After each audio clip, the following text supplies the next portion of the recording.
Former Israeli ambassador to the U.S., Michael Oren, joins me now. Ambassador Oren, do you agree with the assessment of the U.S. president on the obliteration, I guess, of the 3 primary nuclear sites in Iran? Well, good to be with you, John. Well, of course, the president is saying they're obliterated. It's beyond me to say that they weren't obliterated. There are different estimates, but the big question at the end of the day is not whether they were destroyed, the degree to which they destroyed is the question, do the Iranians intend to rebuild them?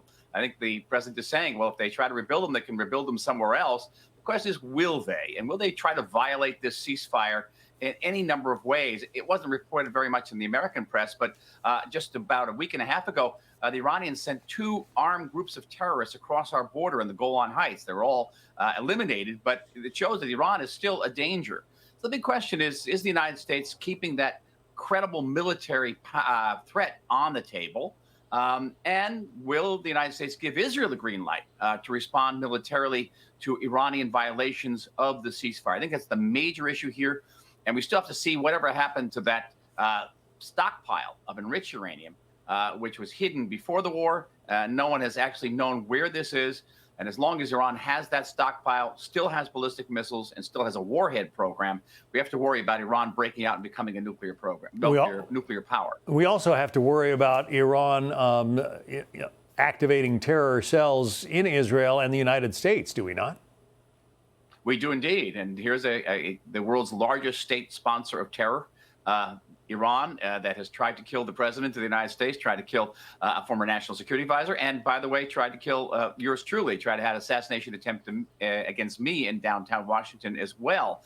So this is a regime that is willing to carry out terror in America's capital and around the world. And I think the most important response here is not just to focus on the nuclear program, but to support Iran's status as that largest state sponsor of terror in the world and a country that is responsible literally for 99.9% of the upheaval, warfare, and bloodshed in the Middle East. I want to turn our attention to the hostages still being held by Hamas. 651 days they have been in captivity, roughly 50 remaining. The president says that he believes 10 will be coming home soon. Can you give us any more information about that? I think everyone wants a deal. Everyone wants a deal. The question is, what are the terms of the deal? Not far from where I'm talking to you now, about 50,000 Israelis were out protesting tonight in support of that deal. And the question is, will there be a ceasefire? The ceasefire will probably last about 2 months. What happens on the 61st day of the ceasefire?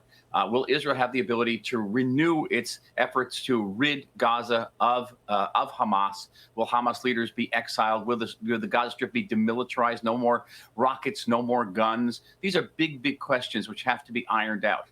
And then, of course, if you get 10 hostages back, what about the other 20 remaining living hostages and the 30 presumed dead hostages? Their families are desperately, desperately waiting to give their loved ones a decent burial in their homeland. So these issues will remain to be ironed out. 10 hostages are certainly better than none. And the question, I think Israel is willing to pay a very steep price for it. At the end of the day, we have to think long term and think about what will happen if the Gaza Strip once again falls under Hamas's rule, and Hamas will launch, as they pledged to do, another October 7th, 2023. Is the elimination of Hamas actually possible? Well, it's elimination of Hamas as a threat. I don't think you can eliminate the idea of Hamas anyway more than you can eliminate the idea of Al-Qaeda or ISIS. They're still out there.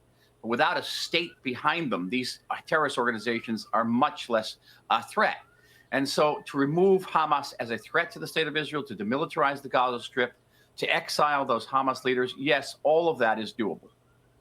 Michael Oren, former Israeli ambassador to the United States. Thanks very much, Mr. Ambassador. Thank you, John. Click here to subscribe to the Fox News YouTube page to catch our hottest interviews and most compelling analysis.